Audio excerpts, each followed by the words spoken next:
Tanah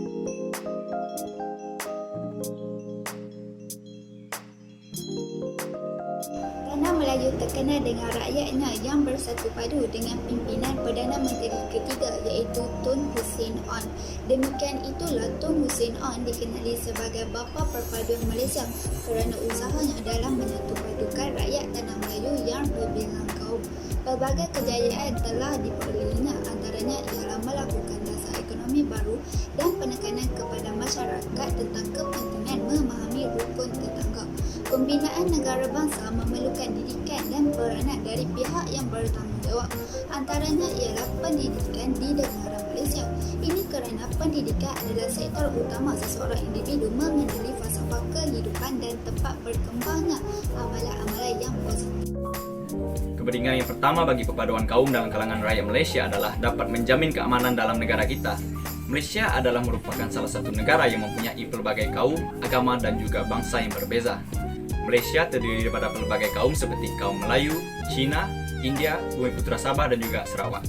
Dengan adanya perpaduan kaum, Malaysia tetap hidup bersatu padu walaupun mempunyai adat dan bangsa yang berlainan. Kesan positifnya segala perselisihan faham atau rusuhan dapat dielakkan daripada berlaku dan keselamatan bagi setiap masyarakat pun terjamin. Secara tidak langsung, rakyat kita dapat hidup dengan aman dan harmoni bersama-sama tanpa menghiraukan apa-apa masalah yang akan berlaku. Meningkatkan imej negara di mata dunia. Hal ini dapat memudahkan untuk negara mengadakan hubungan diplomatik dan kerjasama dengan negara lain kerana negara kita telah mendapat perhatian di segenap penjuru dunia. Selain itu, kepentingan ini juga dapat memajukan ekonomi negara kerana dengan adanya kerjasama dengan negara luar menyebabkan mereka ingin melabur dalam negara kita.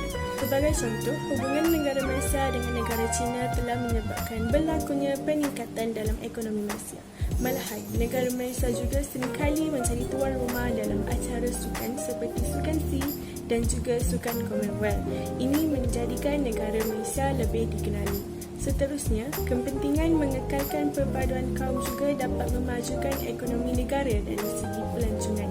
Perpaduan yang ditunjukkan oleh masyarakat di negara kita telah menjadi punca utama pelancong asing dari luar negara untuk melancong ke negara kita dan untuk melihat sendiri keunikan yang ada dalam negara Malaysia. Selain itu, dapat menjamin kestabilan politik negara. Kestabilan politik di negara kita ini menjadikan negara Malaysia aman dan damai. Kestabilan politik juga menjadi punca kepada kepesatan ekonomi dan ia penting untuk memulihkan ekonomi negara yang terumbang-ambing. Jika politik di sebuah negara itu stabil, ia bermakna pentadbiran berfungsi dengan baik dan pembangunan negara juga dapat dilakukan. Kestabilan politik juga dapat mengelakkan daripada berlakunya pergaduhan disebabkan oleh rasa tidak puas hati antara satu sama lain, menjadikan negara Malaysia hidup dalam keadaan aman dan harmoni. Rakyat juga perlu menolak ideologi negatif yang cuba memporak-porandakan perpaduan dan keharmonian negara. Namun, sekiranya rukun negara tidak difahami oleh masyarakat, ia menjadi satu faktor utama yang menyebabkan berlakunya perpecahan. Seterusnya, perpaduan juga dapat menguatkan sektor ekonomi di mana ia boleh menarik minat pelabur-pelabur asing untuk melabur di dalam negara kita. Pelaburan dari pelabur-pelabur asing merupakan salah satu strategi untuk memperkasakan sektor ekonomi negara. Ia juga memberi impak yang tinggi dalam pendapatan negara dan ia mendorong Malaysia menjadi sebuah negara yang berpendapatan tinggi dalam sektor ekonomi. Ia juga membuka peluang pekerjaan kepada rakyat dan mengurangkan kadar pengangguran. Di samping itu, ia dapat meningkatkan perkhidmatan dan infrastruktur di negara kita. Kesan daripada pelaburan asing ini membantu pihak kerajaan memberi insentif kepada PKS untuk mengembangkan perniagaan mereka di samping menaik taraf kehidupan serta ekonomi negara. Mewujudkan sistem pendidikan berteraskan kebangsaan. Dengan adanya sistem pendidikan yang terbuka kepada setiap kaum, maka hal ini mampu membentuk elemen perpaduan dalam kalangan murid. Apabila murid berbilang kaum di peringkat awal didedahkan dengan kepelbagaian bangsa dan agama di peringkat sekolah rendah lagi, usaha untuk membentuk satu masyarakat berbilang kaum yang bersatu padu dapat dilakukan dengan lebih berkesan. Contohnya, apabila murid-murid yang berbilang kaum berinteraksi, bergaul, dan bermain Semasa melakukan aktiviti PDP atau aktiviti kokurikulum, maka cara ini dapat membentuk generasi Malaysia yang lebih bersefahaman, bekerja sama dan bersatu padu. Langkah yang seterusnya melalui aktiviti sukan dengan menghantar atlet-atlet sukan untuk mengharumkan nama negara di peringkat antarabangsa.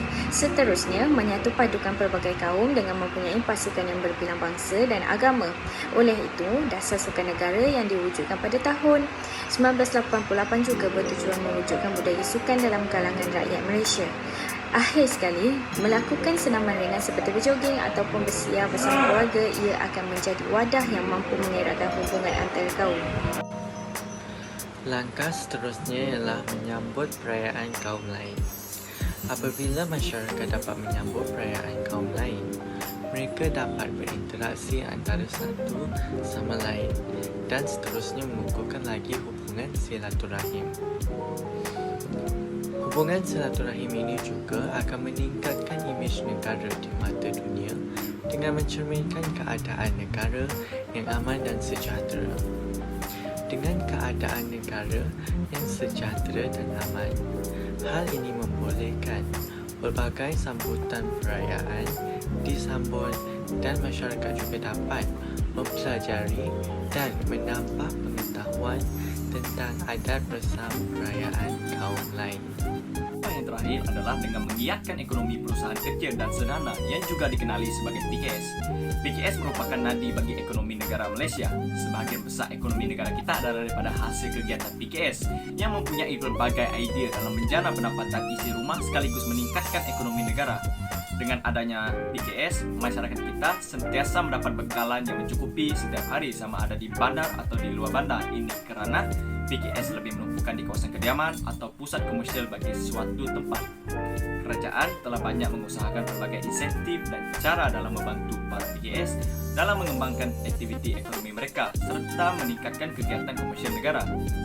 Tindakan kerajaan Malaysia ini selaras dengan falsafah ekonomi yang dipelajari kerana falsafah ekonomi menyaratkan agar kerajaan perlu bersikap adil dalam menentukan kepentingan ekonomi negara. Akhir sekali, matlamat asal sesebuah negara diwujudkan sudah semestinya untuk mencapai persepakatan dan kemakmuran. Malaysia antara salah satu buah negara yang sangat unik dengan menggabungkan penduduk yang berbilang kaum dan bangsa tinggal di bawah satu bumbung. Namun, jika penduduknya saling bermusuhan antara kaum, kemakmuran yang diingini oleh semua pihak tidak akan tercapai. Oleh sebab itu, rakyat Malaysia perlu berganding bahu dan tidak mengharapkan pihak kerajaan sahaja bagi menangani isu ini.